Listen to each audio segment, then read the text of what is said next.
Welcome to the 43rd lecture. Today we are going to solve another problem related to average or reactive power.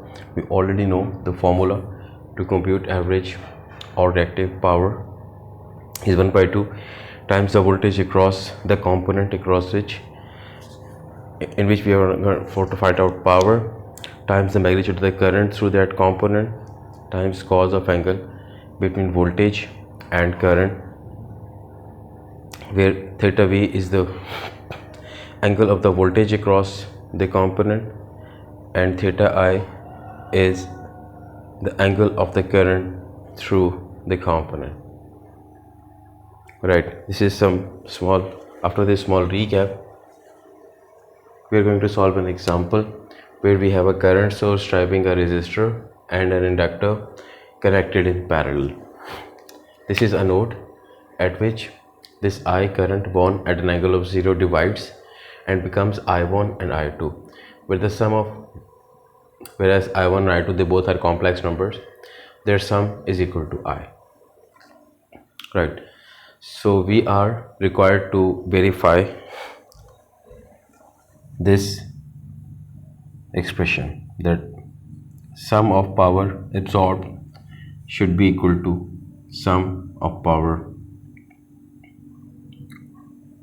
consumed. Sum of power absorbed should be equal to sum of power produced. For that, we compute power in each of the three components. First, let's calculate power in this 1 ohm resistor. To find that, we have to find I through this 1 ohm resistor first. I1 is applying CDR, current divider rule, where the other impedance is written in the numerator, the sum of the two is written in denominator. We already know that.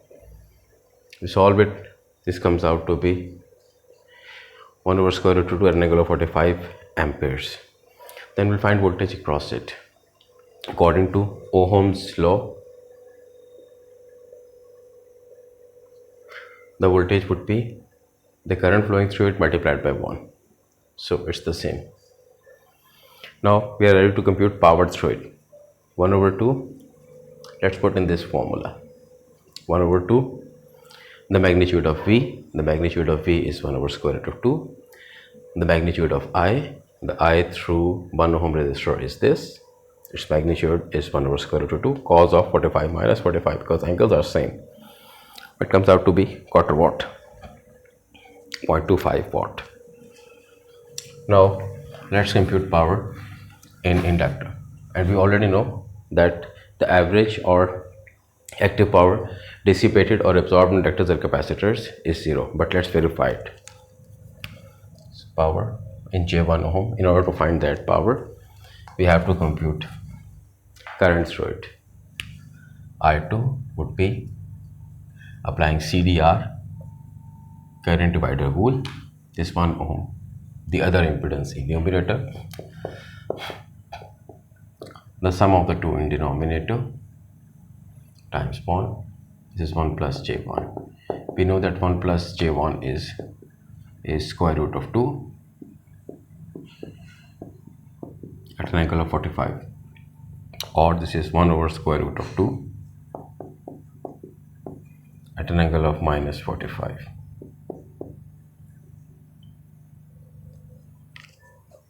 Amperes, and the voltage across it is the same as the voltage across 1 ohm resistor because they both are in parallel. So the voltage here is the same as voltage here.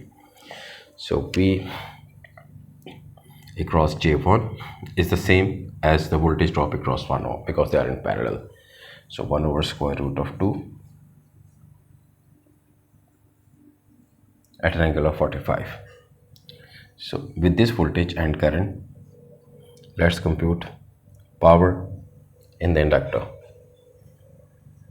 Power dissipated in this inductor is 1 by 2 times the magnitude of the voltage, 1 over square root of 2 times the magnitude of current, 1 over square root of 2 cos of angle between voltage 45 minus the angle of current minus 45.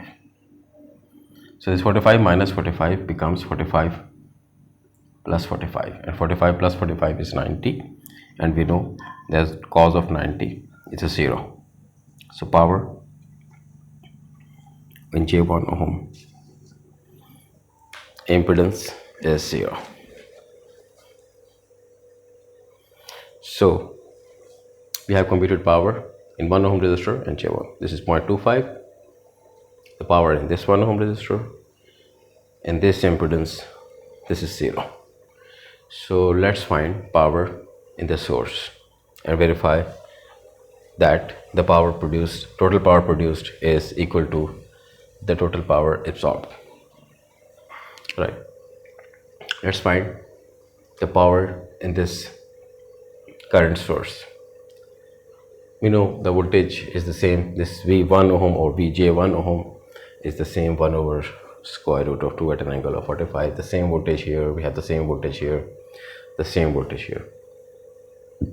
So power in 1 at an angle of 0 ampere source is 1 by 2 times the voltage across it is the same as this, its magnitude 1 over square root of 2. The current through it is 1, the magnitude is 1, times cos of the angle between voltage 45 minus the angle of current, which is 0.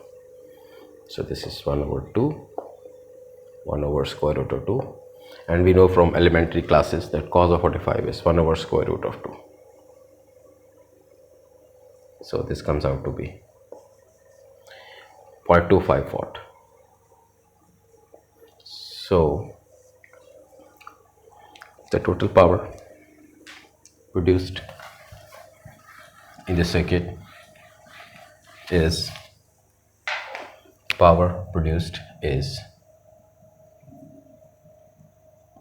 sum of power produced is in the only current source, the only source we have, that is the current source, is 0.25 watt,